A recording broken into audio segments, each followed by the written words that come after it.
Hello, everybody. It is, what is it? October 3rd. Where did September go? What the hell? Time is just moving along very speedily, isn't it? It is for me. So, hello. I hope you're all doing fabulously. This world, I just don't know what to do anymore. I don't know what to do about our fabulous country. I don't know what to do about our fellow Americans. But this is what we got, and this is what we have to live a day at a time, just getting through with one another. Hi, Analog Synth Player and Alicia DeMoss and Geofactor 3 and Christopher James.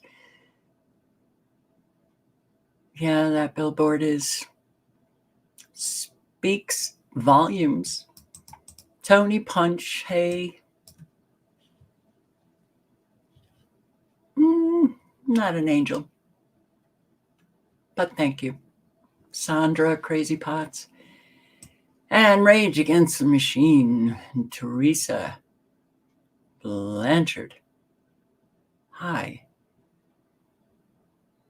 Oh, it is Kim. Okay, good. You had to create a new channel because YouTube removed yours? You don't even create content and they removed your channel? Okay. That makes sense, right? Barb in Ohio. Hello.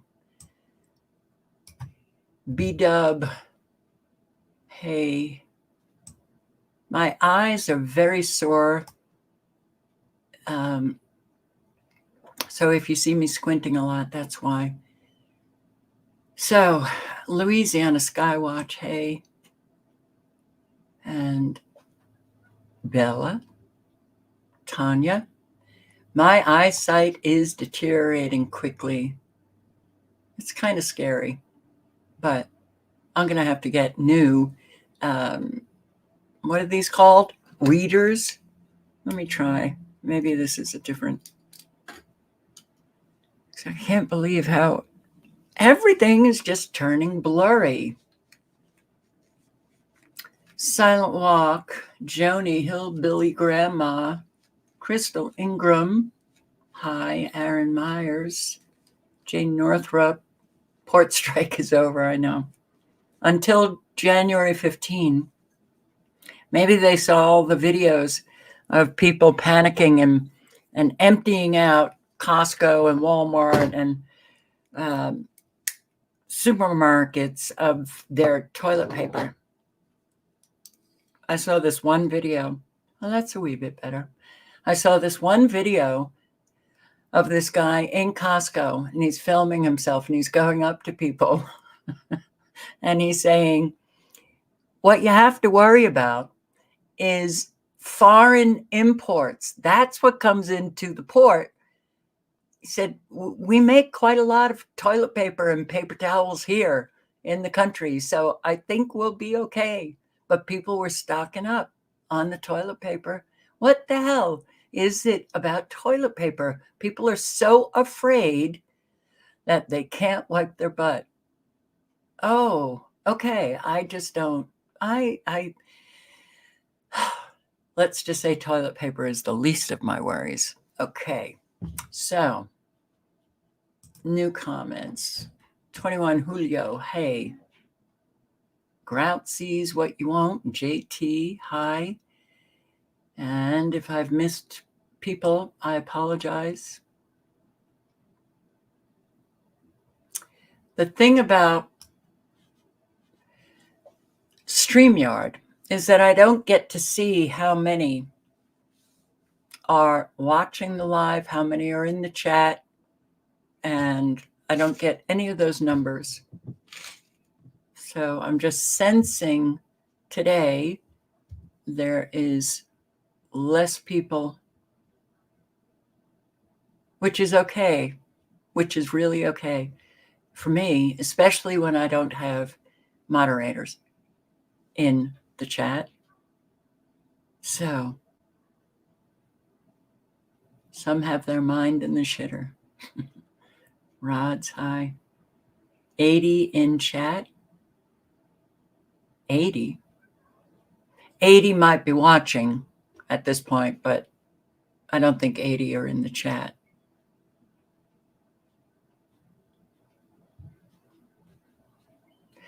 Yeah, Tony, it's kind of frightening how people are so easily influenced by mainstream media. Here he's saying the media pushed the toilet paper shortage in 2020. That's insane. Elizabeth, hello. All right, so let's just take a quick 23 in chat. Yeah. Roy, come on, Carol, you can do this. You can do it. Yes. Look at Colorado. It is still blasting away with those extremely low frequencies.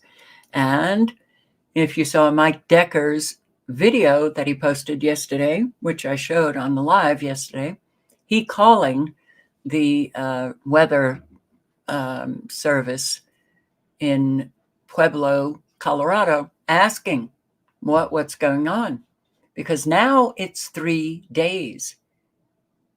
I will say this, I didn't get to check it much today, so if it went off and now it's back on, okay, but that 3 days, all life, two-legged, four-legged, all life, trees, everything is subjected to the biological effects of these extremely low frequencies that are not good, bad. 3 days running. And California, you still have your extremely low frequencies, and they even turned on extremely low frequencies a bit north. They've added it. That's not good. So Florida, you've got your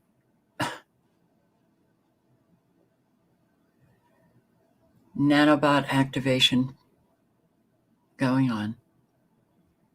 But no severe weather warnings. And the forecast, if this holds true, is looking like there's not a hurricane coming next week. And it's looking kind of quiet. Look at that ring of precipitation right on the coast of Texas. Look at that. Yeah, okay. But it is looking kind of quiet. Got quite a lot of rain up north, Canada, but the darker green means more rain, but still. You have severe weather, Central Florida on October 7, Monday, midnight. Yeah, you got the severe weather coming in to Florida. And still there, 6 a.m. Okay, hope that doesn't do any damage for you guys. But it is looking not so bad. I'm at October 9 now. Hardly any rain in the country, but this coming. October 10, midnight, again midnight.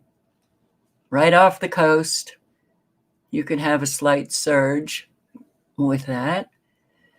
But by midnight, October 10, it's coming into Florida. That could still be just off the coast. Comes inland. And now, October 10, noontime, you've got quite a bit of severe weather. And, well, could be tropical storm, hurricane, October 10. That's a week from now. But these forecasts have been known to change, so keep an eye on it. And boom, that's not looking good. October 12, midnight, you've got a whole lot of severe weather. And we know what severe weather can bring. So I'm just going to post a link to Tidbits, the forecast, and stay abreast of what is happening with our weather, because people are really hurting from our weather. All right, the radar link is in as well. I'll also post the tornado tracker and severe weather warning site. There you go. All right, so I can't stand what's happening to Americans. I can't, but you know what? I'm going to say it again, and I'm sorry if this offends people. We never, ever held anybody accountable for any of their evil doings, their lying, gaslighting, scapegoating. We thought, I just have to vote, and that makes me a good citizen. And yeah, I have to vote for the lesser of two evil. That brought us right here. Unfortunately, let's just say evil is having a real party now. And it would be almost impossible unless Americans unite. We know that that's not going to be a happening thing. So we've got a lot going on already, and a whole lot is to come. A whole lot is to come. So I did not expect for tons of my friends to be homeless and jobless. That's right, they are. You know, these employees, they can see the damage for themselves, but what they were not expecting was for this storm to take their jobs away. Here at Candy Kitchen, the owner actually put up QR codes in the windows. Some of the donations will go to help out their employees. Further down at Caddy's, employees tell me the damage is so bad down there that they were let go. We just see, I mean, it's 95. The memories inside the Candy Kitchen will have to be erased. We're gonna have to use like a mold killer primer on it, like just to be extra safe. It's because of what happened outside. Storm surge pushed in their business. There's a car in the inlet behind them. The damage is extreme, and without flood insurance, they need help. What does this mean for you and your employees? We don't know. He says they're trying to help their employees however they can. It's a reality for many businesses on the beach. Hi, team. Adriana Ruff reads a message she got from her bosses at Caddy's saying the damage was worse than they expected, and it's going to be some time before they can reopen the property, so all employees are being let go. I did not expect for tons of my friends to be homeless and jobless at that. This time of year, they were counting on snowbirds to start coming in, or people like Susan visiting from Germany. Candy Kitchen, it's a favorite store. I was at the Caddies up there viewing the sunset. I thought this caddy would be open pretty soon. People get the illusion that you're out here and you're making a ton, but you're not. You know, because it's not super consistent. Instead, they're helping each other. We've all been trying to help each other find new jobs. Susan offered to help out at Candy Kitchen. A customer next door brought back this lollipop found in his backyard, and people walked by scanning the code to donate. Overwhelming. You know, I mean, that's like it's heartwarming and heartbreaking. I think is probably the best you can say about it. My God, there are so many Americans who are hurting. And when you think about Georgia, South Carolina, North Carolina, Tennessee, even places in Virginia, the loss of jobs in this economy, a whole lot of people going homeless, we're in bad straits.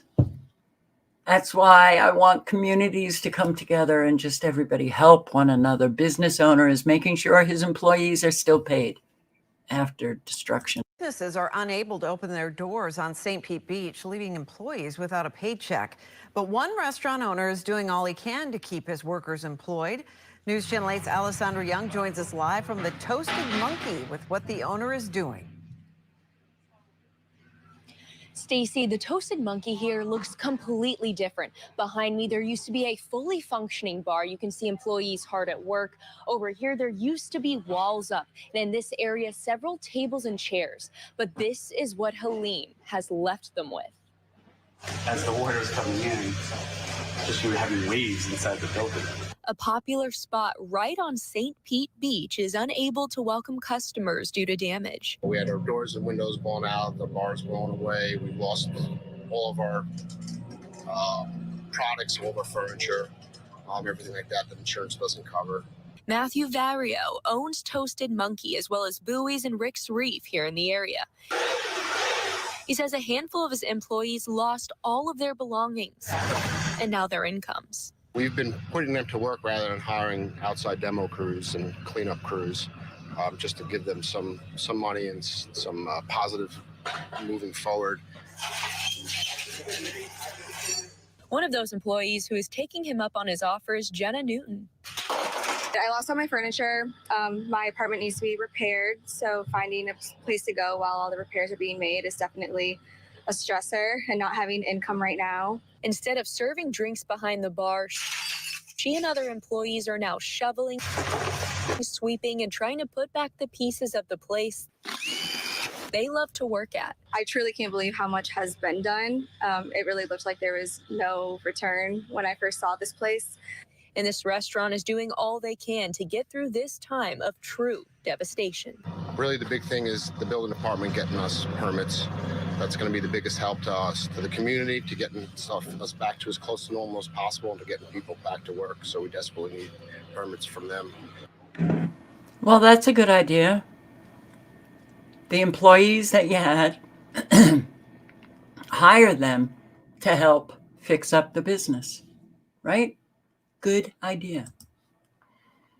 Haulers struggle to find a place to dump the debris from Hurricane Helene. This is in Florida. All of those were in Florida. Okay, so now there's a problem with, you're picking up all of the belongings that people have just brought out to the street because they've been flooded, and now they're having difficulty dumping all of that. Dave, that's because in order for counties and cities to get their own aid from FEMA, they must document all the trash and make sure where it came from. That delay is frustrating commercial haulers now waiting in long lines at private landfills. Chris Nemeth owns and rents about a dozen trash trailers. And his wait list days after Helene is over 100 people. That's for people that need one that can't get one, let alone the homes that I already have one at. They're asking that I empty it and bring it back. Yesterday, his work was upended when the county told him and other contractors they can't dump at the county landfill anymore. Maybe some people returned and dumped it in people's yards. Maybe they went and illegally dumped it somewhere. Maybe they did the right thing and went to an out-of-county facility. FEMA disposal sites are only for residents. Otherwise, take it back. They said return it to the homeowner and dump it in their yard. As you know, I own a fleet of dump trailers. Stunned at that response, he went to Instagram to vent his concerns and is going viral in the Bay Area. Why isn't Pinellas County just operating as a transfer station? If these smaller facilities are willing to do that, they're privately owned. They're doing that out of the kindness of their heart with a small, very small markup. The county says its hands are tied because of FEMA rules requiring strict documentation and evidence for any payouts. We have FEMA monitors that are required to follow these debris contractors and make sure every pile is truly storm-related debris before we can take it. That's no comfort to Nemeth, who worries what will happen when more rain and storms hit. This debris is going to float, end up in our waterways, end up back in people's homes, through people's windows. Or if we had a storm and we had winds and this debris is now airborne. Government is our biggest problem. Government. They just make a mess of everything. Hundreds of gas stations offline. People are still having difficulty getting gas. Talk about need. At least 50 cars waited in this line to get gas in Asheville. 200 to 300 gas stations in North Carolina don't have fuel, and the ones that are open are seeing long wait times like this. 5 on Your Side's Keely Arthur looked at the extreme obstacles people and gas stations are facing. Devastation, just footage all over social media of Western North Carolina just being absolutely battered by Hurricane Helene. For those living through the devastation, fuel for generators and cars is getting harder to come by. Patrick DeHaan says road damage and power outages are the first two major barriers. The question is not so much, is gasoline there? Is there power to pump it? Can the semis that bring gasoline deliveries get through roads? And can gasoline stations dispense it? The historic flooding caused another problem. Some stations may have been inundated with floodwaters and they can't sell their fuel. They may have to have their tanks cleaned before they're able to do that. Until those issues are fixed, DeHaan says finding fuel may be challenging, but only in the hardest hit areas. Unlike larger hurricanes or outages like the Colonial Pipeline outage, there's fuel across much of the state. Keely Arthur, 5 on Your Side. When you see this flooding, okay, look at this. Okay. Don't you think this begs questions? This is from Hurricane Helene. Really? In North Carolina? In the mountains of North Carolina? Doesn't this beg questions? Oh, the hurricane made all of the rivers, just overflow. Hurricanes have never been a rain event. They're a wind event.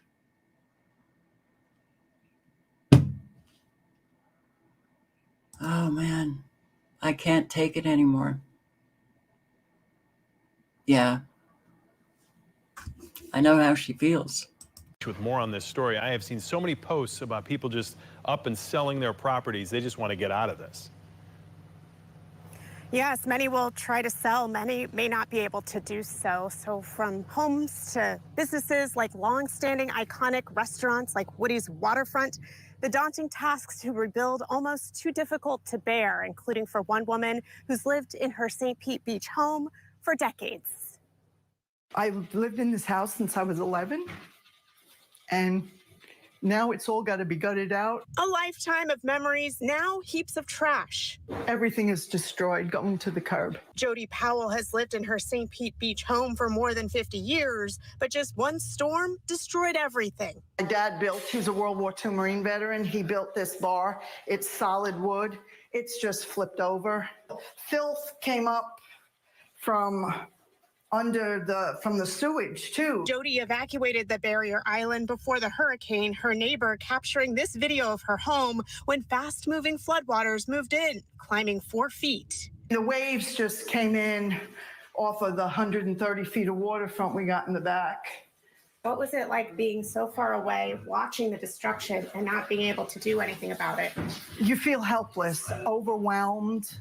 You know, it's devastating. The house already a financial burden, covering sky-high property taxes, a challenge. I had to pay just under $16,000 for 1 year. How am I going to pay that when I got all this to deal with? Jody's future uncertain, facing more difficult decisions in the days ahead. And I was just diagnosed with breast cancer, and just before all this hit. So it's overwhelming. It's a lot to take. You know, they say God only gives you enough that you can take. Well, I really can't take any more.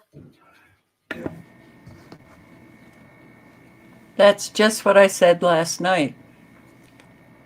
There are so many people who are dealing with not just one issue or problem, but multiple.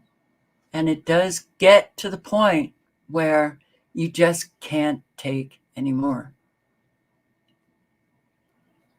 That's where that's when you need a lot of support in real life. And if you don't have it, then you just begin to, everything is just so draining.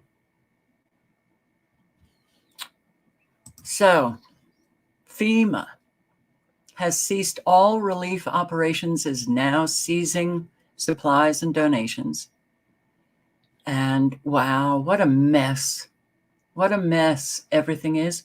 It's not a mess with all of the citizens, civilians that are helping out, but government steps in, mess. Every American should be outraged with this response, just like the response with Maui.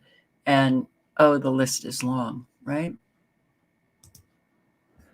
Folks, we have breaking news coming out of some of the most affected areas in our southwest region of our country right now, namely Georgia, North Carolina. This morning on my show, we have LFA correspondent Tyler Kramer on the ground in North Carolina, and he had some great on-the-ground reporting, in the field reporting today. But basically, all of the relief efforts that have been going on have been by civilians, civilian airplanes, civilian helicopters, civilian rescue vehicles, civilian tractors and dozers, and any kind of rescue and relief has all been done by civilians. People are coming together like you've never seen before. Actually, some of the greatest reporting this morning was at the fact that, the country may not be as divided as we think. Maybe politically, yes, but we're banding together like never before. And on LFA TV today, we raised about $8,000 to help in the relief efforts, which we're actually sending down there as well. Some of us are going to be heading down there to help out. But the breaking news today, folks, is that FEMA, that now has jurisdiction in a lot of these areas, is literally confiscating donations and relief materials. So any first aid kits and food and water, because FEMA has jurisdiction. Well, they decide that they have jurisdiction. They just give it to themselves, right? That's government. And here, wow. They're present, they're in the way. They are directly interrupting our ability to conduct missions and operations.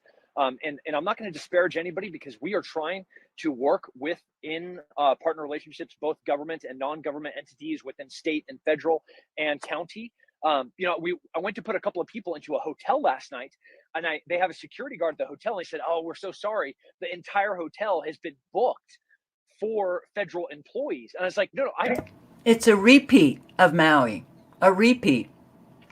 I have people that would just pull it out of a mountain that are living out in the hills, and there's not a place for me to put them because we have federal employees that are staying in the hotel. I slept in this white car last night. I smell like foot and death right now, as does every single person on our team. Not a single one of us slept. We got done maybe at 3 o'clock. The moment the sun was up and we could fly helicopters again, we were back in the air, and we have not stopped. And I was like on the fence about trying to get on this program or not. I want people to understand how incredible this organization is, Save Our Allies, and all the work that all of these volunteers are doing. But people, this is biblical level devastation. This is apocalyptic, the things that we see out there.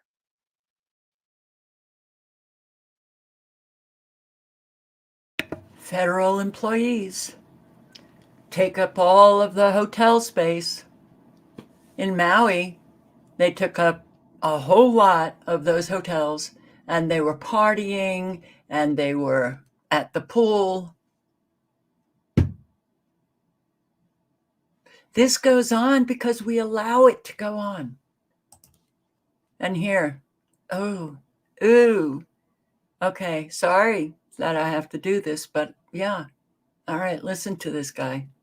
It's amazing that this guy is the Secretary of Transportation. Okay, well, when you don't think very highly of yourself, you put up with trash to represent you.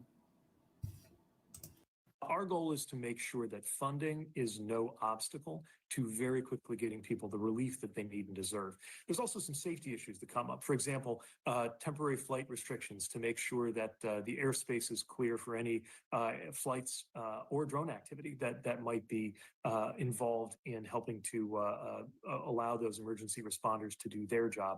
Our goal is to make sure that funding is no obstacle to very quickly getting people the relief that they need and deserve. Oh, so what is he talking about? Oh, you got to make sure there's drones and flights and, yeah, you got to clear it out for government. Get rid of all of those civilians who are helping. Some people saying they can't find the NOTAM. All right, so, yeah. Drone pilots, do not fly your drone near or around rescue. This is U.S. Department of Transportation. You cannot fly your drone near or around rescue and recovery efforts for Hurricane Helene, which, well, that's all states, right? Interfering with emergency response operations impacts search and rescue operations on the ground. Just let government do it all. Get out of the way. And yet, what we're hearing from people on the ground in these areas, government doesn't seem to be anywhere to be found. So this is the FAA has put up, is that how you pronounce it? NOTAM?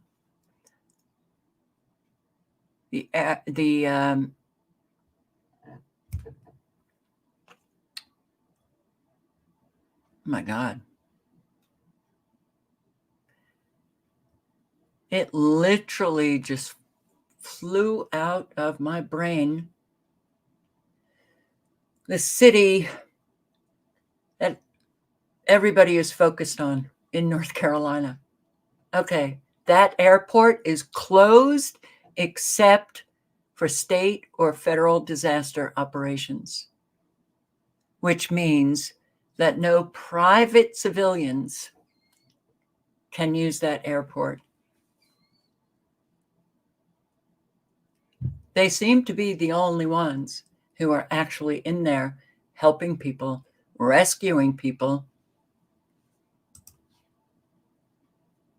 Mayorkas. All right. I just want to say that every year, we hear that FEMA doesn't have enough funding to last through hurricane season. This is not a new thing. This happens every year. We just don't have enough.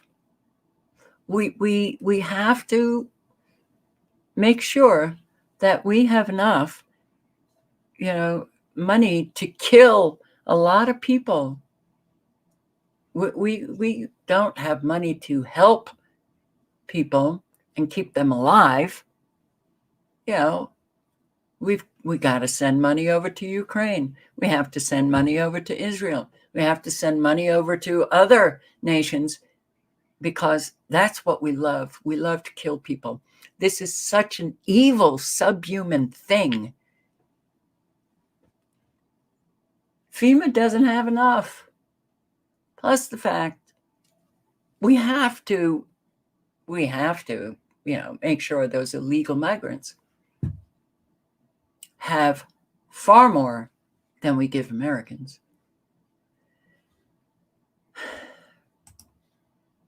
Biden-Kamala regime burns $1 billion in FEMA funds to resettle illegal immigrants, and now it lacks the resources for disaster response. Shouldn't that make Americans a little outraged? See, there are Americans who care about other Americans. And those who do care, well, they're there doing everything that they can, right? But there's an awful lot walking around the country who really you should take that in and maybe take some action from it. Illegal migrants, Ukraine, Israel, etc., all of the aid going to other countries, but we don't seem to have the funds to take care of Americans the way they deserve. And sometimes they don't get taken care of at all. And it's their money, American taxpayers. Haven't we gone down the road way too long, that road of shaft Americans, who cares about them? Haven't we been on that road too long? Hurricane Helene brought major damage, spotlighting lack of flood insurance. Why would people get flood insurance in the mountains of Tennessee? There's a little bug that seems to be flying around right in my face. Why would they get flood insurance in the mountains of North Carolina, Tennessee? You have to understand. I don't even think any insurance is worth it at this point because, insurance companies are denying a lot of the claims for people who do have coverage. Okay, but did anybody expect what happened? No.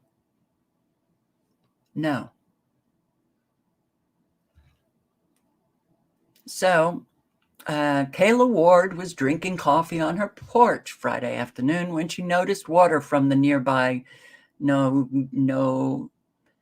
Chucky River rising fast. After nearly a year in the house in the Appalachian Mountains, Ward never thought to worry about flooding. Who would? But she and her husband had to race to escape after Helene swept through Jonesboro, Tennessee. The couple managed to leave with their pets and the clothes on their back, but their home was severely damaged. Ward, like many other homeowners hit by last week's storm, did not have flood insurance. Only 1% of those in this area have flood insurance. Okay? And the insurance company denied her husband's claim. It was a surprise to Ward, 61, who used to work at an insurance claims specialist for a full-service insurance agency in the neighboring town of Johnson City. We're finding out everybody in our area, nobody's being covered. We lost everything. No one is being covered.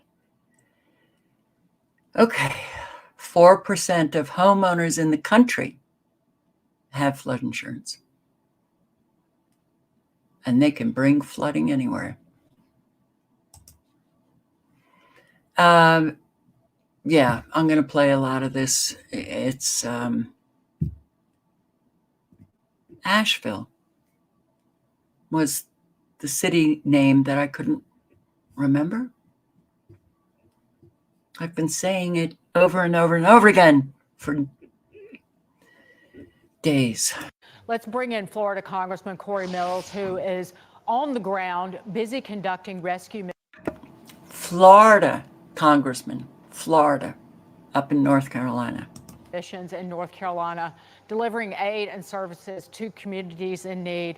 I'm emotional because I opened my phone, Corey, Congressman, and somebody posted just now on Facebook asking for a flyby near two falls on Elk River because a woman's house was caught on a bridge and they haven't been able to find her.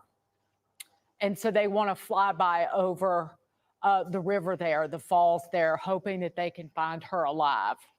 But that's what's happening there. And so just tell us what you've seen and what you've been able to do.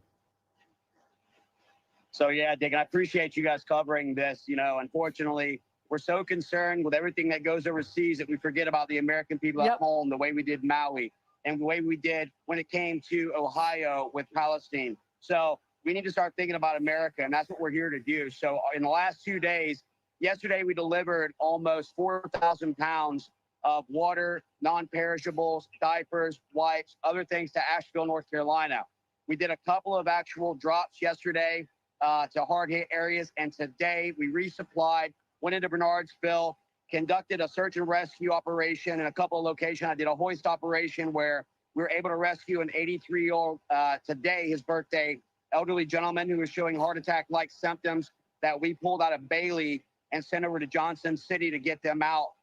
We were also able to get to South Toe and to Burnsville.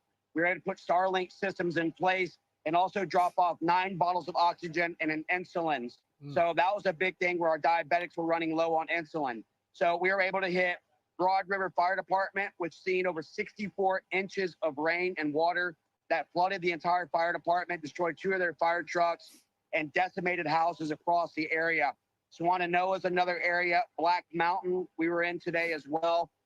Asheville, North Carolina, and Fairview we had gone into. We had conducted rescues as well as for evacuations, and also just continuations and drops, and also just health and welfare checks. So going in for people who haven't heard from their families in 2 days, 3 days, 4 days, looking at that critical 96 hour where it stops becoming so much of a rescue and unfortunately starts becoming a recovery. And so we've been going into all these areas. We're going to continue to stay here to help Western North Carolina. I've got another plane coming in tomorrow. And look, I would be remiss if I didn't thank Glenn Beck, Mercury One, for all that they've done to help get supplies here that we can get in. Universal Air, who is a friend of mine who I've known for many years, who's flying these helos at his operational cost. We've continued, and even Benny Johnson, who donated water, pallets of water. So this has been an American issue that Americans have come to. But where is FEMA and where is the federal government? We need to step up and do what is necessary to help the people of Western North Carolina, not let them be forgotten like Maui and Palestine, Ohio. Well, Corey, that's a good point. I think what's happening right now is what America is built on: neighbors helping neighbors. We stand up. We don't rely on our government to step in and give us assistance. I don't know if you're going to come back here, Corey, but I want you to talk about, if you can, Corey, if you're still there, what kind of response have you seen from FEMA? If you're still there, and if you're gone, well, it looks like we've lost Corey Mills, but I wanted to ask him, what kind of response have we seen from FEMA? Again, Americans are stepping up. They're delivering the aid to those in need. Oh, he's back. Oh, Corey, you're back now. I want to ask you about what you've seen from FEMA on the ground. And I know that Americans are helping out right now, but is FEMA leading the effort? Are you seeing them on the ground delivering aid, or is this on the backs of the American citizenry? No, actually, the American people are the ones who are leading the efforts. And so you can see now that there's a tremendous amount of people that's just stepped up. I've heard from others who said that they haven't heard or seen FEMA. And so that's become a bit of a problem. And some of the other areas, which has only got helicopter accessibility, rotary wing only, it makes it even more difficult. And again, I want to apologize for the background noise and everything. We just landed to refuel. We're going to try and go back up and go out. But yeah, I haven't seen FEMA the entire time, and I've talked to many of the fire departments, and they've had very little communication with them as well. Well, maybe FEMA should be less concerned about DEI, which is the #1 priority of FEMA, and more concerned about delivering aid during crises like what's going on in Western North Carolina. And Corey, listen, I knew people hour 1 in North Carolina, in Statesville, who were organizing flights, like dozens of flights a day, carrying tons of supplies in Cessnas. Greg Biffle, NASCAR driver, all of his buddies flying their helis with now Starlinks. And these are just 2 of the people I know, Corey, but go north, go to Elk River, go to Linville. They're in We got need. about 26 Starlink systems that we've deployed so far. And again, I'm not, unfamiliar to this. Whether it was the rescues in 2021 after the Afghan botched withdrawal by the Biden administration, whether it was the 255 that I got out of Israel in 23, or the 28 that we got out, or 23 that we got out in Haiti only a few months ago. Failure We're used to this failure. pattern of abandonment. That's why we have to step up and make a change. Here. Corey Mills. Used to a pattern of abandonment. but we're still, taking the money out of our pockets and giving it to those who literally treat us like shit. That's not a good practice, because they're never going to stop treating you like shit. Okay, but now all of those flights, I heard somebody who said that now I have to get approval by the state due to the FAA, to land in certain areas. All right. I don't know, can't verify. I'm not there, but there's an awful lot going on in this area. And I've seen enough coming from other sources that I actually think that what she's saying is true. Something very sinister is happening in the Appalachians, and we need to fucking talk about it. Trigger warning. Anybody that's sensitive and can't handle hearing about this, go ahead and scroll. For those that are like me, that cannot allow this bullshit to continue, listen up. We've already seen the videos. We've already heard the eyewitness accounts. People stating, trigger warning, piles of unalived individuals being found in riverbanks, on the lakes, in the streets, in their cars, and nobody seems to want to come to retrieve them. The fact that we could even allow that to happen, like the absolute utter disrespect for these people were grandmothers and grandfathers and children and aunts and uncles. Like, since when do we not respect our dead? But then it gets worse. As you listen to these videos, as you watch these videos, you see the devastation. Whole roads are completely wiped out. And I understand if people are not familiar with mountain areas, they think, oh, it's one road, you go around. Yet that's not how it works. Most mountain regions maybe have one, maybe two roads that go in and out. And when those roads are wiped out, those people are completely abandoned up there. FEMA set up camp in an accessible area and has told multiple people that they will not bring aid to people in inaccessible areas, which makes you wonder why the fuck they're even there. But that's okay. We have volunteers, right? Volunteers that'll go out, private individuals that are going to go out and help these people. Yeah, they're being threatened with arrest. People brought their privately owned helicopters to try to offer aid to get these people off the mountains, or at least bring them supplies so they don't starve to death or die from dehydration, because it has now been 6 full days of no water access for these people, and they're being threatened with arrest. Trucks have come to the region with supplies. Their tires are being slashed. Something very sinister and evil is happening here.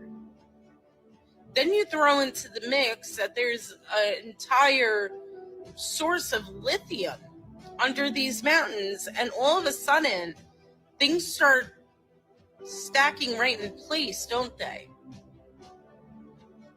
I just saw this post on X, and again, I try not to say that it's true. So that's for you, TikTok. I'm not trying to spread any misinformation. This is for educational purposes. However, they were specifically speaking about the government held a meeting in Chimney Rock and basically informed these people that the entire town will be bulldozed over, bodies and all. And that now the federal government owns that land. This is a fucking land grab. They do not care about these people that are stuck in the mountains. They do not care about these people that were unalived by this. And forgive me for sounding absolutely insane, but we all know that they've been able to manipulate weather for quite a long time. This technology has existed for a long time.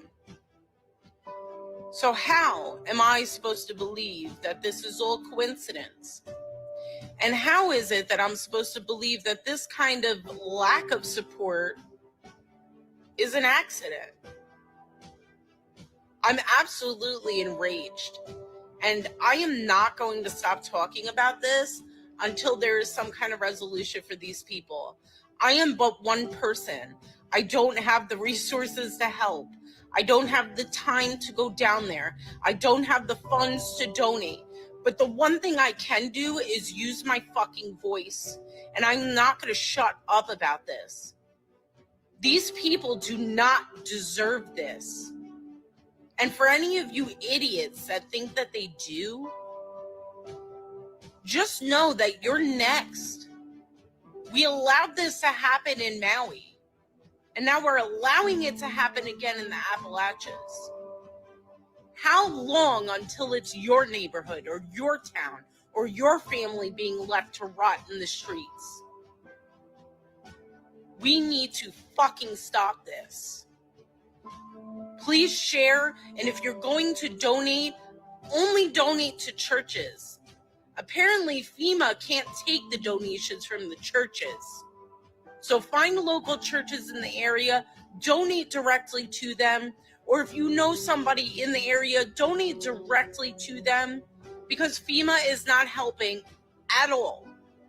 Not to mention that they're stating they're apparently out of money, but we could send billions of dollars to the Ukraine.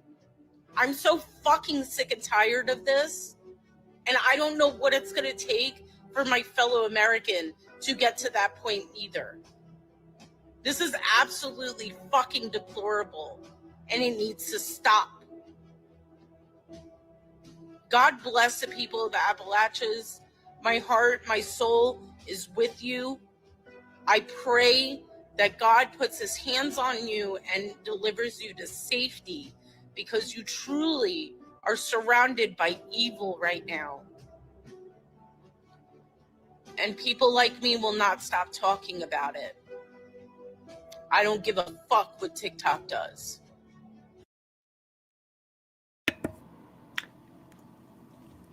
Okay. Yeah.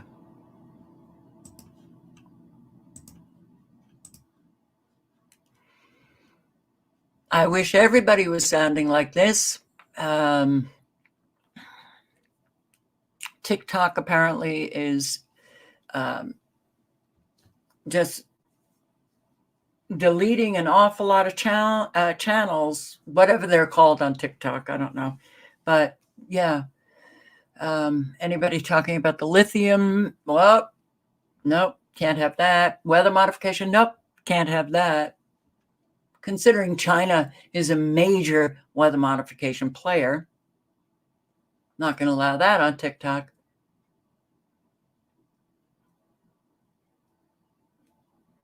There's an awful lot of people who are still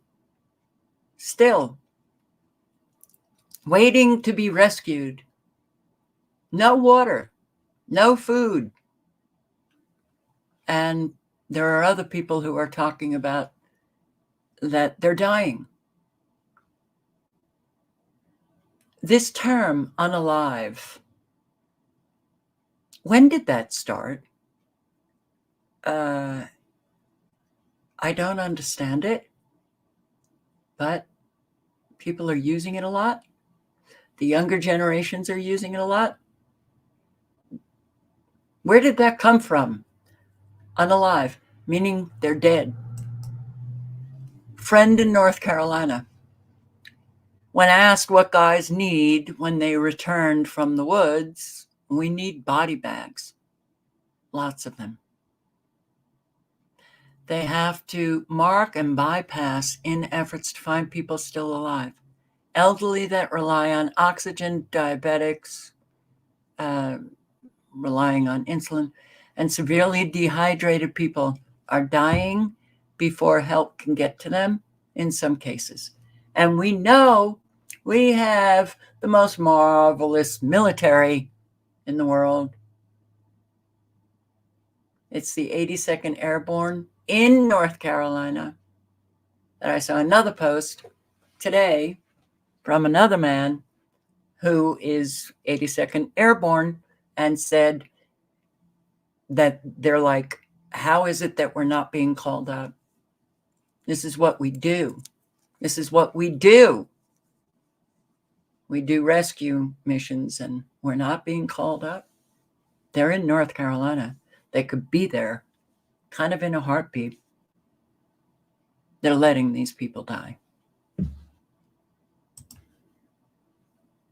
And when you listen to these people, it's beyond heartbreaking. I mean, it's like, and then you look at the ages of some of them. Losing everything. And so many of us feel like crap today. We Americans are not a healthy people. Look on this bridge and see what's left, more or less what's left of my house. Lived there 46 years on the river. A beautiful, beautiful place. Horses. We had 2 horses that drowned. We had fish in the river. We had cats. It's gone. It's gone. And we're just living day to day. You know, I told myself you can lay down and quit, Bob, or you can get up, and I got up. That's all I know to do. Don't feel sorry for me. I'm on the bridge talking to you. There's a lot of people that don't have that luxury in Avery County. There's people still stranded, people that been there 5 days, and you know, we don't know if they're alive or dead and stuff. My heart breaks for them. I hope that the government or the state or somebody realizes that these small communities, small towns, need to be taken care of as much as people in Asheville or Augusta, Georgia. I'm not saying they're not hurting. I know they are. But it seems like they're getting the benefits and we're getting the leftovers. No, they're not even getting benefits. You know, they're not. But there are so many counties that have been just destroyed. It's not just Asheville. And then I look at this. Garth Brooks accused of rape. Vance, Trump won 2020. And then I'm scrolling down and I'm like, Drudge Report. A lot of people still go to Drudge Report. This is all about mainstream media, what their headlines are. And I'm looking, where the hell is anything about Hurricane Helene? And I'm going through it. And I'm really kind of paying attention, you know, focusing on each one. And I'm like, are you kidding? Oh, here it is. Let's see. Helene has become one of the deadliest hurricanes of modern era. There's last I heard, 215 dead. They keep saying 600 missing. Well, I've seen reports where people are saying there's at least 500 bodies unalived. Yeah, all the way down here. All of this is more important, right? Congress ignored disaster relief requests. When the North Carolina mountains become Hurricane Alley, are you okay? Well, we don't have Americans that actually think anymore. So we are in big trouble. Big, big trouble.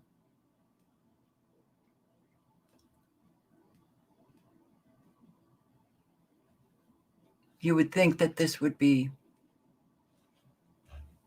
at the top, but it's not. It's not. And then I'm listening to this and I'm thinking, oh God, it's all about the climate change. but I'm just going to play the first few minutes. I want to show you something. This is an unofficial list in North Carolina tracking all of the missing people after Hurricane Helene. Every day, people from local communities are feeding into it, updating it, and more of these red missing labels turn to green. But still, today, look at all the red. This community list has more than 1,000 people unaccounted for. Homes are gone, and that's a big concern for us. Where are those people? It goes straight to his voicemail. I'm scared. The question is, why does North Carolina have so many more missing people than every other state hit by this hurricane? And why is it taking so long to find them? Let's go through it. You don't have to go through it. 1,000 missing. But we keep hearing from official sources it's only 600 missing. 1,000 missing. North Carolina, why are so many missing? Why? Because, oh, that's right. North Carolina, Western North Carolina, had an awful lot of rain before Hurricane Helene came in. Weather modification, geoengineering, weather warfare. We know. And the shelters, all of the animals that survive, but they have gone missing. The storm impacted both humans and animals. Brother Wolf Animal Shelter had to evacuate over 100 animals before the flood came rushing in. Joining us now is Leah Craig Chumbley, the Executive Director, Brother Wolf Animal Rescue. And Leah, thanks for joining us on Fox Weather. I know it has been a trying 6 to 7 days for you so far. First off, how is your crew and how are the animals doing right now? It's been a really, really hard week for everyone, and we are working nonstop right now to make sure that every animal gets out safely. We had 50 animals leave yesterday to get out of this disaster zone. We're sending another transport tomorrow. We're working around the clock. This is what we do. Although we're in very different conditions than normal, we care more than ever, and we want to be here for our community to make sure that people and their pets have what they need and are safe. Yeah, Leah, what kind of animals are we talking about? Are these household pets? Yes, Brother Wolf helps mostly dogs and cats, as well as, your rabbits and guinea pigs, and we care for all pets. And our cats and dogs were luckily evacuated ahead of the storm, so they were safe when it hit. If we hadn't done that, all of them would have perished in that building. We lost everything. Our buildings were completely flooded. These are buildings that have saved the lives of over 100,000 animals, and they're gone. Everything we have is gone.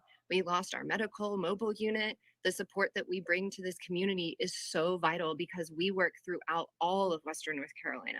So all of these communities that have been impacted are ones that we serve. We know these communities. They don't look anything like the ones that we knew, but we are going to be here to help them and to get back on our feet after this.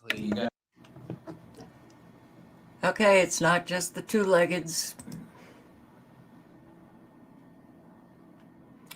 So I just want to, if anybody is around Hartford, Tennessee, this person wants bigger Twitter accounts to please post that we have the community center in Hartford, Tennessee open and are helping people who need food, water, and other supplies. And I'm just going to post the link in the chat. Maybe somebody from Tennessee can get that to people in need. And of course, somewhere else in the world is also getting flooded out, like Taiwan.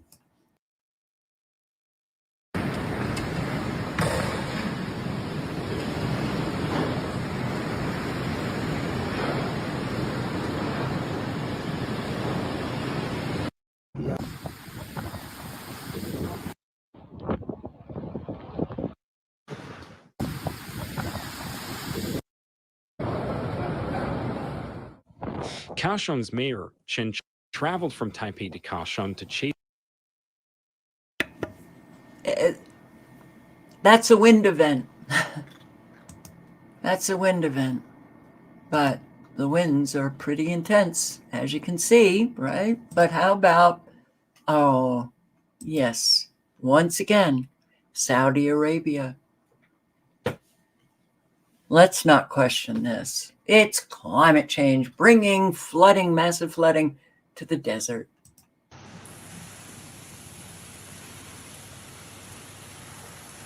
Throughout the day,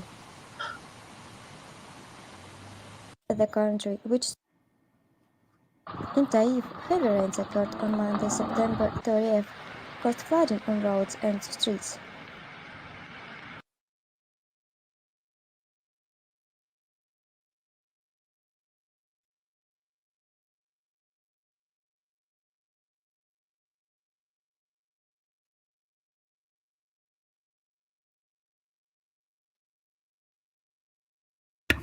It's happening so much now, Saudi Arabia. This is not the first time. But why can't people... Okay, you believe in climate change. All right. But can't you consider that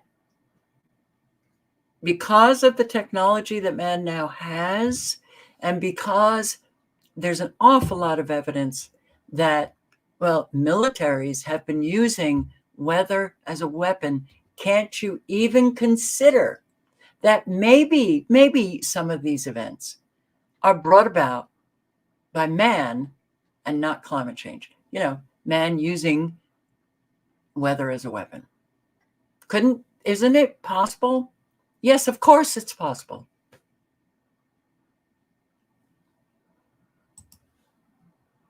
All right, I'm just going to,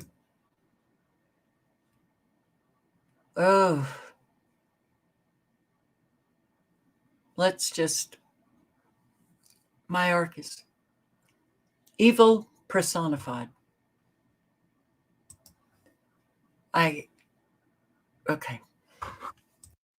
Despite all the proactive things that the federal government did and its response, the sentiment, according to my colleagues on the ground from people, is that the federal government is not doing enough to help. Where are they? Where is the help? What is your message? And you know that she's talking about the victims of Hurricane Helene. Okay.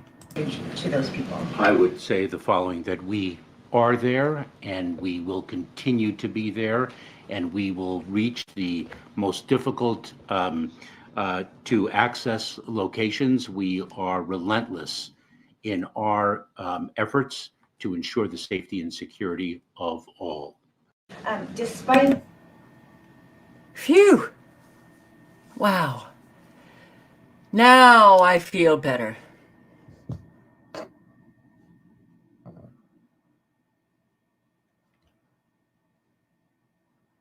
How is it that Americans are not getting that virtually everything that comes out of these people's mouths is a lie?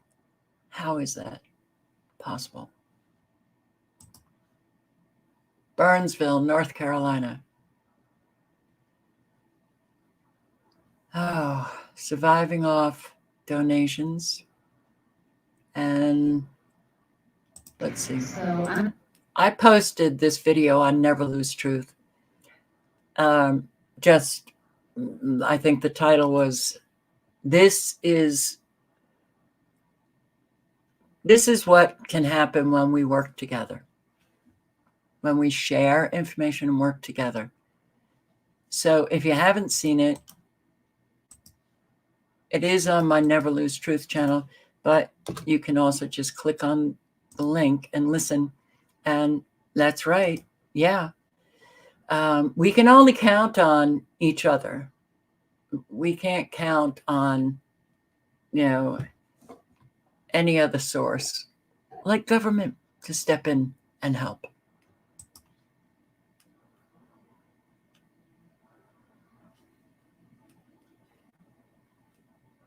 All right, so we can listen to this man too. I just saw the video of Kamala Harris in my hometown, Augusta, Georgia, speaking to people like everything's going to be okay. She's sitting here telling us that go online, apply. Well, okay, hundreds of us still don't have power, internet services. Sure, we can get to it. We can fight. We can apply. We can get on it for immediate assistance. Well, I went on because we split. We went to Columbia right away and got our hotel room. Now, luckily, we're in an Airbnb. This is a place that we get to live. I get to give my kids some hot water, some power, some food, just some comfort, something to help them know that this is going to be okay while our house is back home destroyed and filling up with water. The floors are caving in. Hundreds of people. That's happening to everybody around the city. Like I said, we still don't have water, still don't have power. Slowly it's getting restored. And I think all the linemen that are out there working so hard from all the other states, they're the only ones that are actually getting things done, not the freaking government. Because you're telling us to go online to FEMA and apply, and you'll get immediate help for $750. Well, okay, I went on FEMA, I applied, and I immediately got denied. Because apparently I have homeowners insurance and that's going to cover that. And okay, sure, I know it will. It'll get taken care of. Thank God we're all safe and alive. I know it's just things. It's a house, but it's not immediate. And I don't know what is she talking about. I have no idea. Nobody I know has had immediate assistance. Nobody's $750. What, to our Cash App? What are you going to get? How are we going to do this? How are we going to get this? So then if we get the $750, that'll barely cover the groceries that we've all lost in our freezers and refrigerators and everything. Also, there's thousands of pine trees, just like this one, and oak trees, and all these trees all over the entire city. Power lines are everywhere. They're ripped apart. Poles are down. Transformers are down. It's going to take weeks to get this repaired in some places. So people are going around. There's tree people that are going around riding through neighborhoods. Hey, you guys need help? Come on. Some of them are trying to get you to sign a contract right there on the spot. No quote, no money down. We're just going to get to work. Okay, so then a lot of times you have to bring in a crane. There's trees on all these houses. So now we have to get a crane to pick up the tree. Okay, the crane rents $3,500. Awesome. And then the groundwork is, I was told, $150 per hour, $185 per hour, just until the work's done. And you just have to trust this, that it's going to get done, and you have to pay out of pocket, and then your insurance will cover it, and they'll cut you a check. And so $750, man, that'll definitely take care of it. I don't know what I want her to do, but just that was flat out insulting. And she just didn't seem to have any regard, any care for what was going on. They flew her into our literal airport, drove her right to a disaster place, set her up a little podium with, oh, look at this house with trees in it. This looks awesome. Let's do this. Man, I bet you she didn't spend 10 minutes driving around looking at that place. I have no idea. But it's so, and I know we don't even have it as bad. We have deaths in our area, but we're, compared to people in North Carolina who are absolutely trapped and the entire town's gone, this thing completely obliterated the Southeast. And I don't know what to even do to fix it. I don't have answers. I don't know. But I know that her coming on and saying immediate help, $750 is going to be given to those immediate. What the hell is that? What are we supposed to do with that? And what immediate help? What are you talking about? People are going knocking door to door. Who has power? Who has don't? I mean, it's pretty easy to tell who can have power and who doesn't. It's just, and then what are you going to do? You're gonna give them $750 right there at the door? Is that them? Is that what's happening, or is it going to be sit tight? We're coming. Here's some cheese and some bread. Oh God, I don't know, guys. This is just, it's crazy though. It's unreal to go through something like this. And you see it all your life on news in Florida and Texas and Louisiana. Everybody get pelts by hurricanes. We're up in Augusta, Georgia. We get rain, we get wind, sometimes tornadoes. It's never really like a huge deal. But this swept through and completely decimated our area. We are not used to anything like this, not prepared. We have no idea how to even start setting up. And I don't even know how to start cleaning up trees out of my yard. I mean, I guess I'll just get a chainsaw, but now we have like gigantic 20-foot root balls hanging out everywhere. I can't grind that up. I don't even know how to like start getting rid of that. We're probably just going to make it into like a playhouse or something. I have no idea. What is $750 going to do? What is it going to do? There's so many people who have lost their homes. Lost their homes. need to find a place to rent, need to find other, something, a home, an apartment.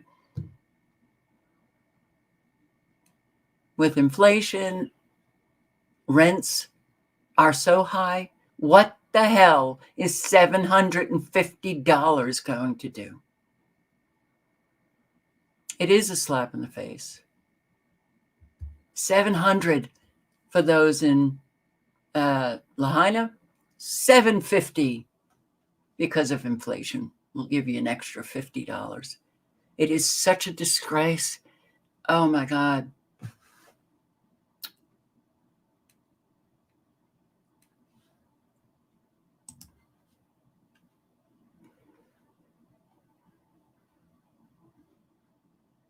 Okay, so here. I got up. It's Tuesday morning.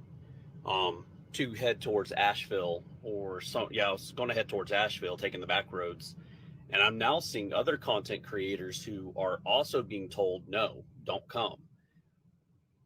I don't understand. I understand looting isn't an issue. If that's the issue, okay, say, hey, we're afraid of looting. I'll pass a background check. Whatever you need me to do. I want to help. Like for the last 3 days, I've been trying to figure out somewhere to go. Somewhere to go to help. I called Unicoi County. They're like, no, we don't need anybody else. National Guard's here. We're done. We don't need anybody else. Okay, you don't have cleanup. You don't have thousands of people that are missing.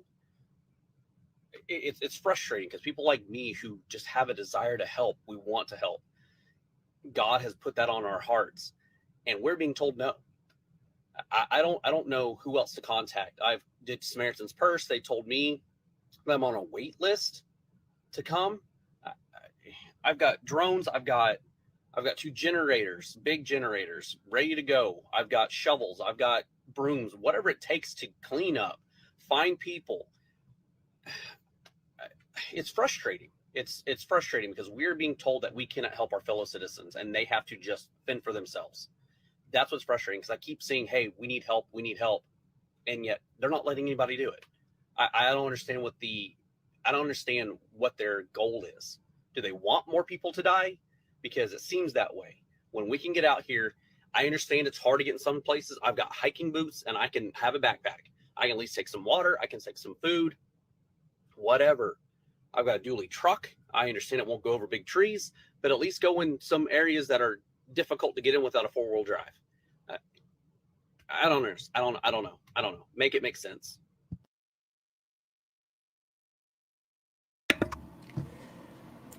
I think an awful lot of these people need to meet up at a certain truck stop area and just flood, those areas where they're being told not to show up. See what the police do. And yeah, there's an awful lot of donation centers. And then think about FEMA. Where the hell is FEMA? All right, yeah, I'm gonna walk you in real quick, show you the donation center.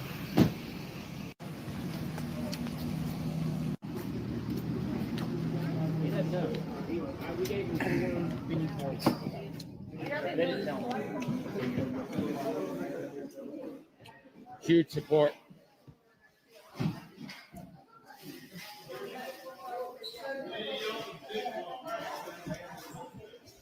Community. Well, we also got a whole pavilion over here. You drop off the water. If there ain't 35 pallets, a couple 100 gallons.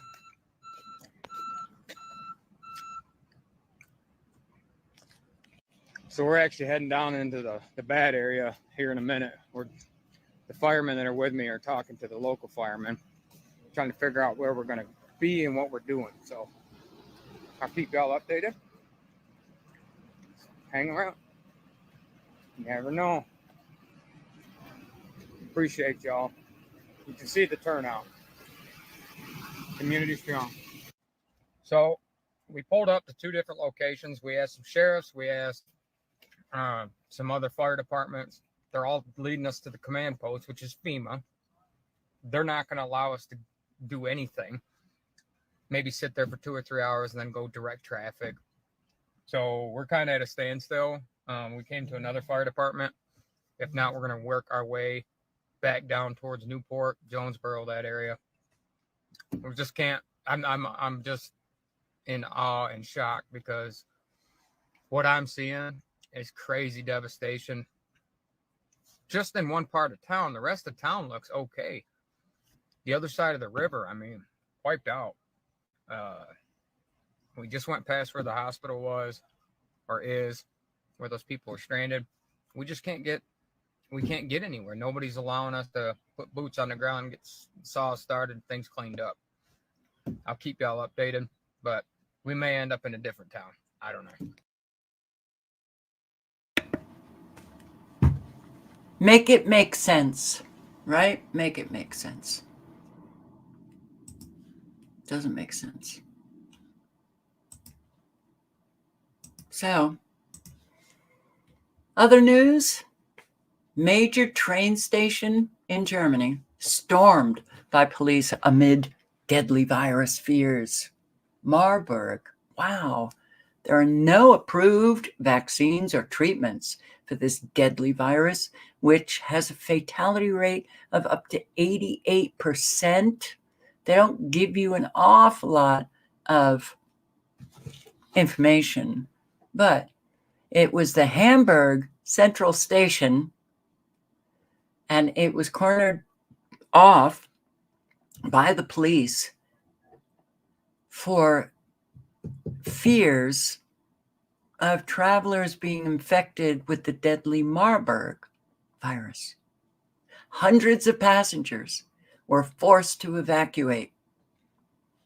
Federal police cordoned off tracks 7 and 8 for several hours after 2 travelers on an incoming train from Frankfurt displayed symptoms consistent with Marburg virus infection, a dangerous hemorrhagic fever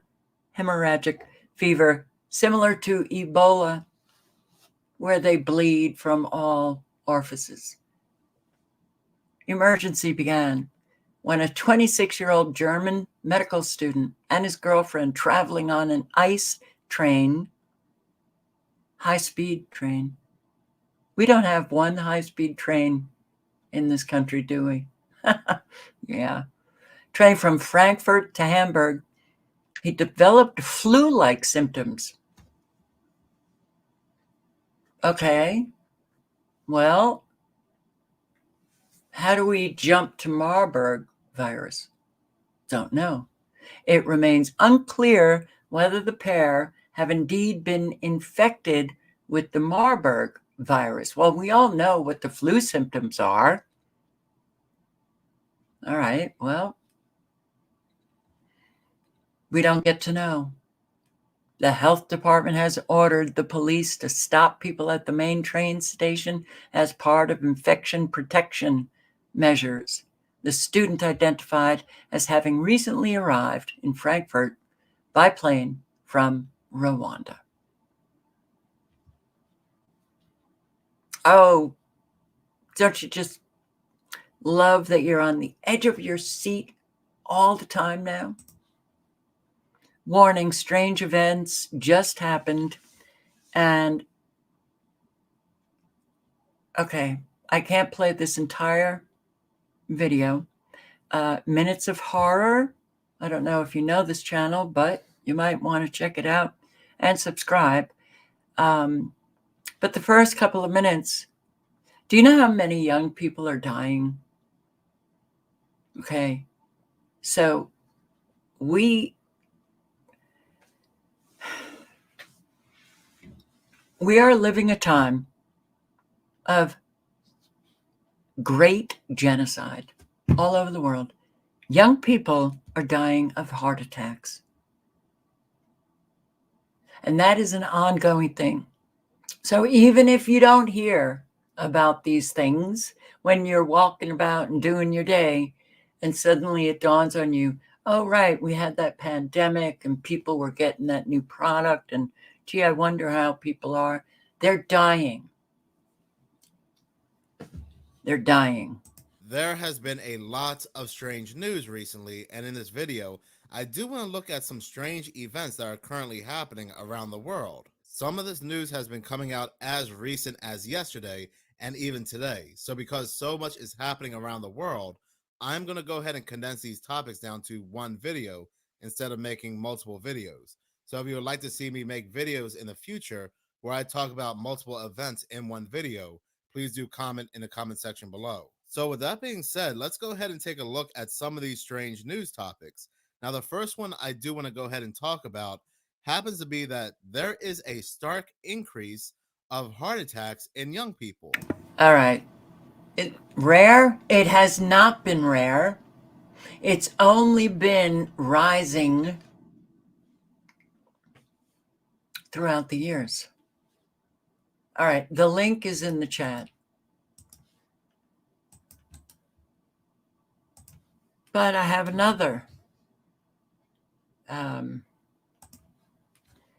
Minutes of Horror video. The link is in the chat. You can watch the whole thing, but yeah. Our fabulous Simpsons that tell us what's going to be happening. So apparently they've made another prediction, or somebody found another prediction. I've never watched The Simpsons. I've only seen it on YouTube, excerpts with all of the fabulous predictions that have come true. It's like amazing. How does The Simpsons? Okay. Make no mistake about it, and many of my subscribers will know that I am a person that believes that the powers that be will place things in certain forms of media to let us know what they have prepared for the future. So now that I have to make sure that everything's louder, all of these videos now I can't seem to, what the powers that be are. Hang on. I'm going to boost, but I'm going to make sure it's much lower. Just 1 second. Planning for the future. Okay, good. So, just want to make sure that you hear this. Subliminal messaging and predictive programming is placed heavily in movies, TV shows, music videos, and even video games.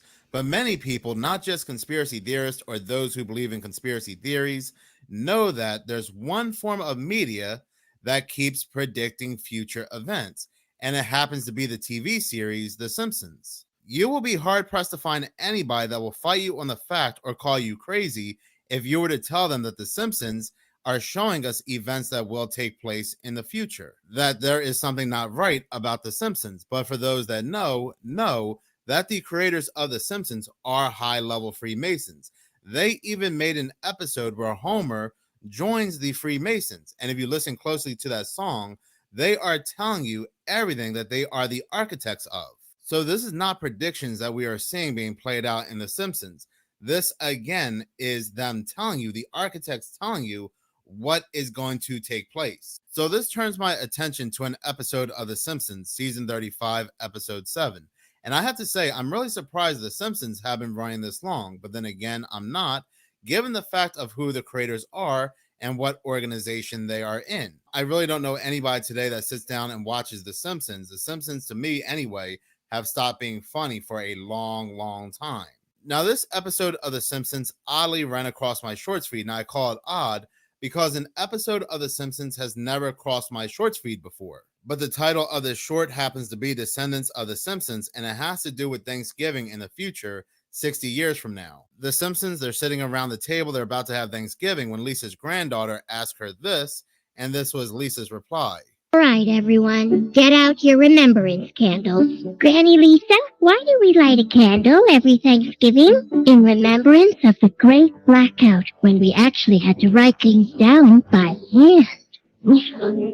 Remembrance of the great blackout where they had to write things down by hand. Now, in any other circumstance, this would not seem eerie or very suspicious, but given the fact that this is, again, coming from The Simpsons, where you have news articles dedicated to counting how many things The Simpsons has eerily predicted, then this is something that we need to pay attention to. Now, anytime we have a Simpsons episode where they show us the Simpsons in the future, more times than not, what they are showing us comes to pass. Like, for example, season 11, episode 17, Bart to the Future. This episode was released on March 19th, 2000. This episode also once again has Lisa saying something that eerily came true. In this episode, Lisa says, "We inherited quite the budget crunch from President Trump." Now, again, this was back in 2000. People had noticed that Lisa Simpson, who is president in this episode, is also dressed eerily similar to Kamala Harris. The only difference really is that Lisa is wearing a gray turtleneck. But if you go to the article by HollywoodReporter.com, an article that is titled, "These Simpsons 34 Times the Fox Comedy Successfully Predicted the Future," and I believe it's more than 34 times, but this article will really show you how much the Simpsons really do know when it comes to future events. And again, it's not a prediction. When you know who the creators, the writers of the Simpsons are, high-level Freemasons, the architects of these events. No different than Barack Obama's scripted movie, Leave the World Behind, which also has to do with a blackout. Now, I also did a pretty lengthy breakdown of that movie, and if you notice, a lot of events that took place in that movie also came true not too long after that movie was released to Netflix. So what is this great blackout that they're talking about, not just in The Simpsons, but also Leave the World Behind and other movies and TV shows, even video games, that have some heavy subliminal messaging? We do know that something big is coming because billionaires are buying underground bunkers like crazy. They are preparing for a doomsday scenario. Matter of fact, one of the theories that are laid out by media is that we could see a digital apocalypse. We even had the leader or the former leader of the World Economic Forum, Klaus Schwab, come out and say that a digital mishap would be worse than the C-19. Who really knows what they are preparing with CrowdStrike? We already saw them flex their power in showing us that they can take down any Windows application at any time. They had shown us that they can bring down multiple computers around the world simultaneously, no matter if it's an airport, a grocery store, a gas station, a pharmacy store, does not matter. They can bring them down. The powers that be, they can bring down the grid for a couple months, cause complete hell on earth, complete chaos. Then they can flick it back on, bring the grid back up after chaos has ensued, and then they can go ahead and blame it on a foreign country. Say this. And that is absolutely 100% true. The link again is in the chat. You can listen to the last couple of minutes.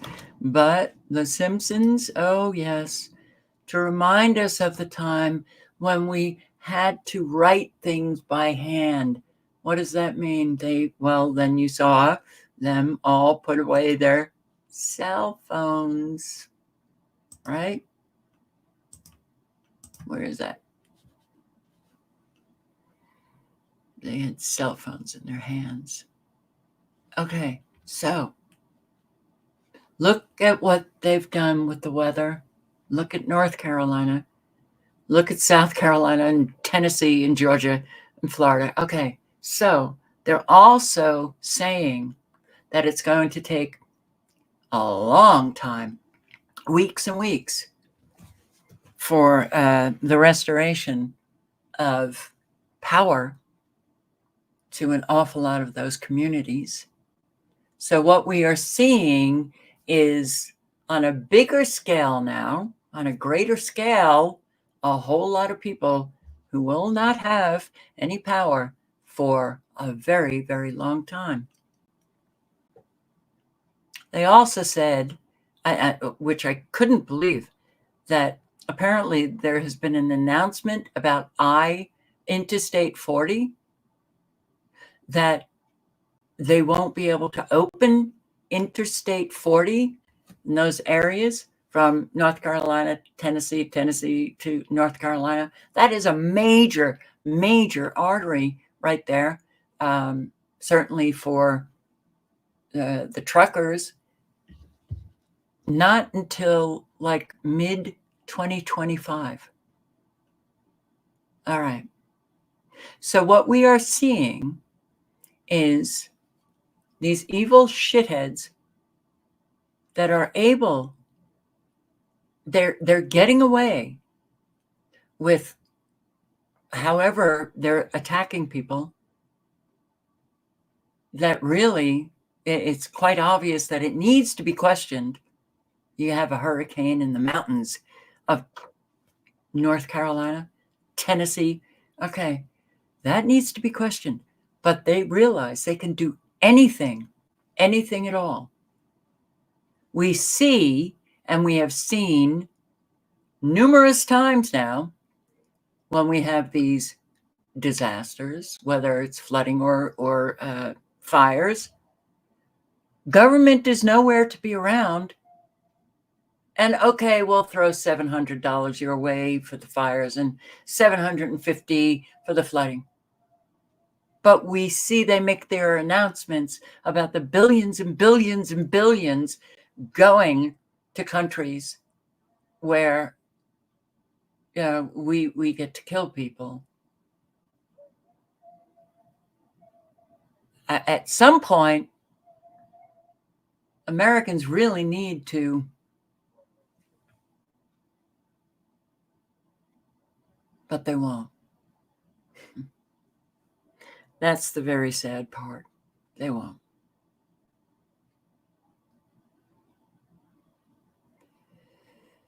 So we're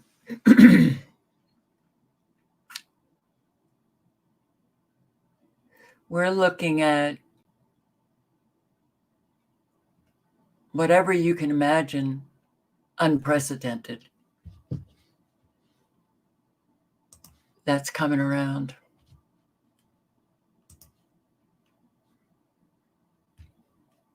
You know that when this thing is running for the presidency, that something is very wrong with the adult population of Americans. You know it. You know? It doesn't... We're a sick people that allows very sick people all the control over our lives. So now the Teamsters Union announced that they would not endorse, well, Teamsters did it a while ago. They would not endorse a presidential candidate. And now it's the International Association of Firefighters that won't endorse a candidate. Unions not endorsing a Democrat? Wow. And I can't even speak to this. But we've got more going on. Israel bombing Syria, hitting a Russian airbase in Syria, and that's not very good. So what, is Israel now pulling in Russia? Okay, we've got a lot going on with these wars. Just know that at any time, World War III, the official declaration of it, because World War III is already happening, but the expansion of the wars, and yes, it is not just Israel, it's the United States.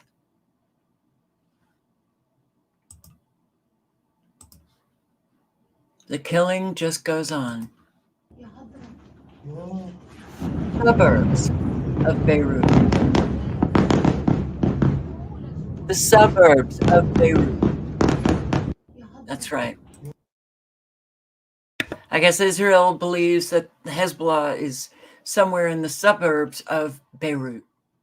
Civilians are still dying. Israel accused of using phosphorus bombs in rare central Beirut strikes near Parliament, and well, we've seen it over and over and over again. And these countries just do whatever the hell they want to do because the people have lost the sense of their own individual power and then bringing the individuals in the aggregate together and the power that we have.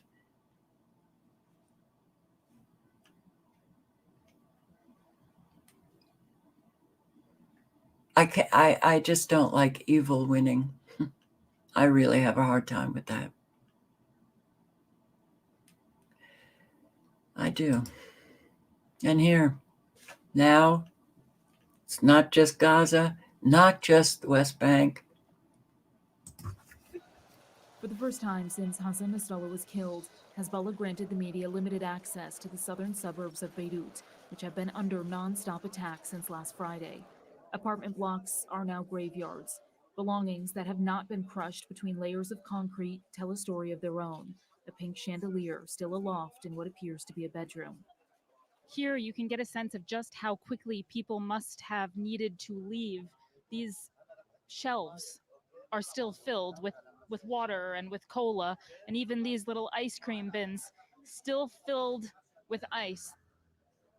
As our crew drives through the neighborhood in full safety gear, we're shocked by how few people we see. The Israeli military ordered evacuations in some of this area and continues to issue notices to various neighborhoods, often in the dead of night. Some residents are defiant, this young man shouting, "No to death, no to defeat," but the majority have gone. Hundreds of thousands of people from neighborhoods exactly like this have vacated for the reasons that you can see behind me. Entire buildings turning to dust, people now on the streets, people now without work.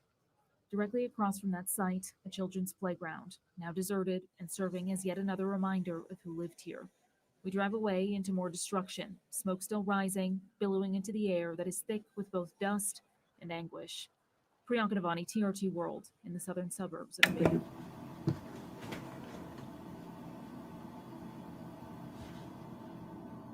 This is what we got. At least 64 Palestinians killed in Israeli strikes on Wednesday. So it's the Lebanese, it's the Palestinians, it's Ukrainians, it's,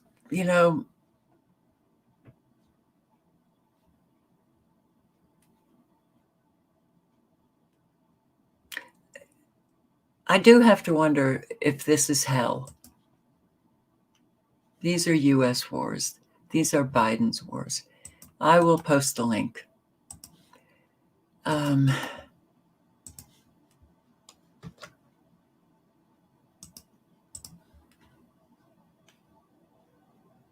It's a very sad time.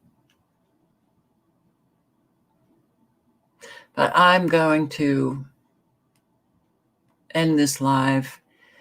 I do appreciate everybody showing up, and I hope to see you tomorrow night. And, it's not just communities, the disaster. In fact, let me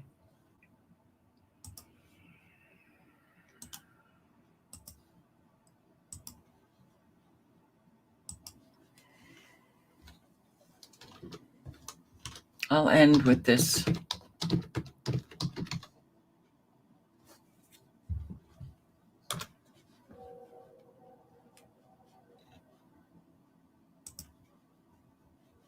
Dozens of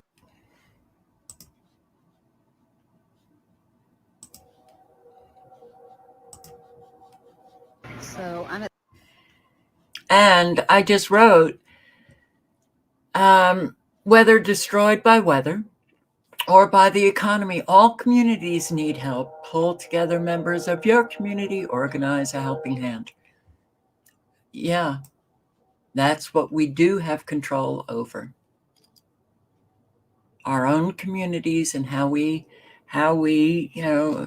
operate in them. And while you have very visible disaster here with this Hurricane Helene, the disasters that are happening around the country are less visible with the economy, with a whole lot of people, the elderly, getting kicked out of their homes because they can't afford the rent. All right. So all of the animal shelters that are filled to capacity because people can't afford their animals anymore, and they're dropping them off at shelters, and the food banks because so many people can't afford food anymore. So we've got disasters going on in all communities, and we have to get out there and somehow help. At the Newdale Fire Department, here is what supplies they have so far.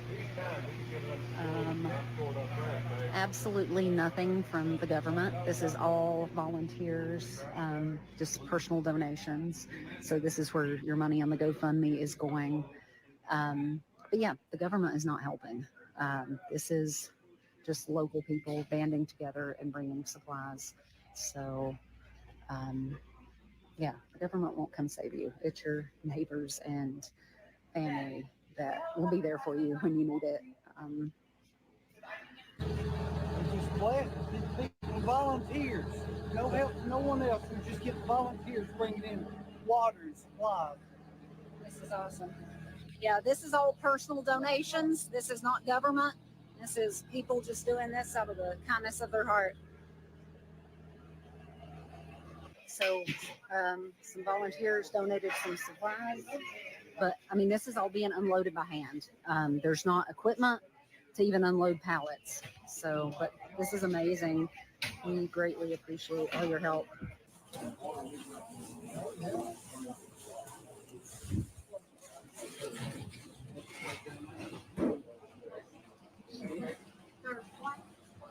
Yeah, here's some supplies that are rolling in. We got some MREs and propane. That is awesome. And water. Water is desperately needed. And so Christy saw the video on TikTok, and so she's one of the people that volunteered supplies. And yeah, this is awesome. Thank you so much for sharing. Yeah, just get the word out. We need all we can get. All thanks to social media, we've got a helicopter that just landed with supplies, which is incredible.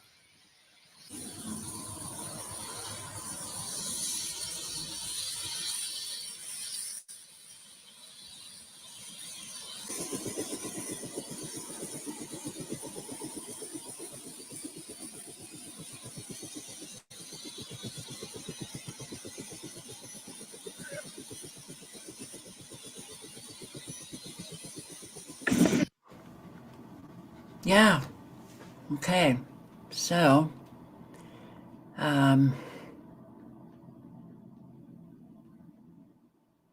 if you attend a church, you're a member of a church, and that church is not really doing much for the community, go to other church members and see if you can get something started. Go to the animal shelters, go to the food banks, ask them if they need a hand. Maybe there are other areas where you could have a food bank maybe once or twice a week. There are things that we can do to try to lighten the very heavy load of living today. So help your family, you know.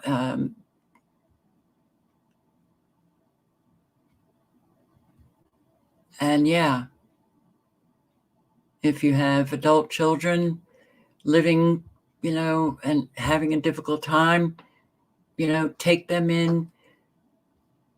Now is not a time to just continue on as we've always lived our lives. Now is the time that we really need to change and extend ourselves, get out of our comfort zones, and do our best. Live honestly and speak honestly. Be trustworthy, and yeah. If you're near any of these areas in Tennessee, North Carolina, South Carolina, Florida, Georgia,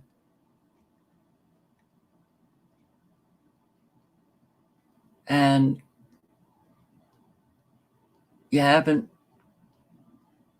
thought about going down to help out, maybe you should. Yeah. And on that note, I say, hope to see you tomorrow night. Good night and good luck. Ciao, guys.